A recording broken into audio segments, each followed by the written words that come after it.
entre la tecnologia i l'art. Es fa dir dead drops, gotes mortes, podríem dir, i consisteix a crear una xarxa anònima de memòries USB enganxades a les parets, als edificis o espais públics accessibles. Al món ja n'hi ha 1.400 i es poden localitzar a la seva web oficial. A Mallorca n'hi ha 3 i a Formentera 1.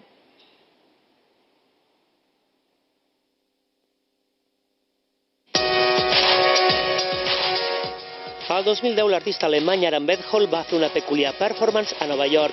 Va enganxar d'aquesta manera 5 memòries USB amb les seves obres a diversos indrets de la ciutat. El que no podia imaginar l'artista és que 5 anys després el seu projecte anomenat D-Drops arribaria a les 1.400 memòries amb un contingut de 9.000 gigas repartides per tot el planeta. També aquesta moda ha arribat a les Balears i nosaltres hem anat a trobar-los. Gràcies a la web de D-Drops i també a la geolocalització podem localitzar-los, com per exemple en aquest lloc, a la platja de Can Pastilla de Palma. A les Balears n'hi ha 4, però ben aviat n'hi haurà molts més. Un altre l'hem localitzat a la vora de la plaça del Pes de Sapalla. Envoltat de gràfits, l'hem connectat i hem pogut veure aquests vídeos artístics i música. D-Drops és perquè és com un punt negre, és com un forat negre que allà pots posar tots els arxius que tu vulguis i intercanviar amb altres persones. També n'hi ha un altre a l'avinguda Canyamel de Capdepera, en aquest punt en concret, i un altre al camí de Camparra, a Sant Francesc, a Formentera.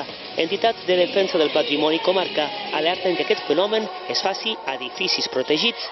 És evident que en els monuments, en el que són béns d'interès cultural, que tenen una protecció integral, per concepte no es pot, han de quedar al marge, vull dir, se les ha de donar una protecció integral que passa perquè no pugui venir qualsevol i fer un forat a la façana, per petit que sigui.